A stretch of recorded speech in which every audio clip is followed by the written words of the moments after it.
ಚಿತ್ರದುರ್ಗ ಕಾಂಗ್ರೆಸ್ ಶಾಸಕ ನಟ ದೊಡ್ಡಣ್ಣ ಅಳಿಯ ಕೆಸಿ ವೀರೇಂದ್ರ ಪಪ್ಪಿಗೆ ಜಾರಿ ನಿರ್ದೇಶನಾಲಯ ನಿನ್ನೆ ಬೆಳ್ಳಂಬೆಳಗ್ಗೆ ಬಿಸಿ ಮುಟ್ಟಿಸಿದೆ. ಅಕ್ರಮ ಹಣ ವರ್ಗಾವಣೆ ಆರೋಪದ ಮೇಲೆ ವೀರೇಂದ್ರಗೆ ಸೇರಿದ ಬರೋಬ್ಬರಿ 30 ಜಾಗಗಳಲ್ಲಿ ದಾಳಿ ಮಾಡಿ ಇಡಿ ಅಧಿಕಾರಿಗಳು ತಲಾಶ್ ನಡೆಸಿದ್ದಾರೆ. ಗೋವಾ, ಬೆಂಗಳೂರು, ಚಳ್ಳಕೆರೆ, ಚಿತ್ರದುರ್ಗದ ಮನೆಯಲ್ಲಿ ಪರಿಶೀಲನೆ ನಡೆಸಿದ್ದಾರೆ. ಇನ್ನು ಸಿಕ್ಕಿಂನಲ್ಲೇ ವೀರೇಂದ್ರ ಪಪ್ಪಿಯನ್ನ ಕೋಲ್ಕತ್ತಾ ಇಡಿ ಅಧಿಕಾರಿಗಳು ವಶಕ್ಕೆ ಪಡೆದು ಬೆಂಗಳೂರಿಗೆ ಕರೆತರುತ್ತಿದ್ದಾರೆ.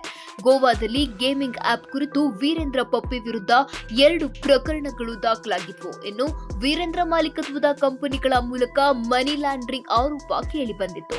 ಈ ಹಿನ್ನೆಲೆ ಇಡಿ ಅಧಿಕಾರಿಗಳು ದಾಳಿ ಮಾಡಿದ್ದಾರೆ. ಚಿತ್ರದುರ್ಗದಲ್ಲಿ 6 ಕಡೆ, ಬೆಂಗಳೂರಲ್ಲೇ 10 ಕಡೆ ರೇಡ್ ಮಾಡಿದ್ದಾರೆ. ಜೋಧ್ಪುರ 3, ಹುಬ್ಬಳ್ಳಿ 1, ಮುಂಬೈ 2, ಗೋವಾದ 5 ಕೆಸಿನೋ ಸೇರಿ 8 ಕಡೆ ದಾಳಿ ನಡೆಸಿದ್ದಾರೆ. ವೀರೇಂದ್ರ ಪಪ್ಪಿ ಹೆಸರಲ್ಲಿ Puppy's casino gold, ocean rivers casino, Puppy's casino pride, ocean 7 ಕ್ಯಾಸಿನೋಗಳಿವೆ. ಅಕ್ರಮವಾಗಿ ಆನ್ಲೈನ್ ಬೆಟ್ಟಿಂಗ್ ಆಡಿಸುತ್ತಿದ್ದ ಪಪ್ಪಿ ಹಲವು ವೆಬ್ಸೈಟ್ಗಳನ್ನ ಹೊಂದಿದ್ರಂತೆ.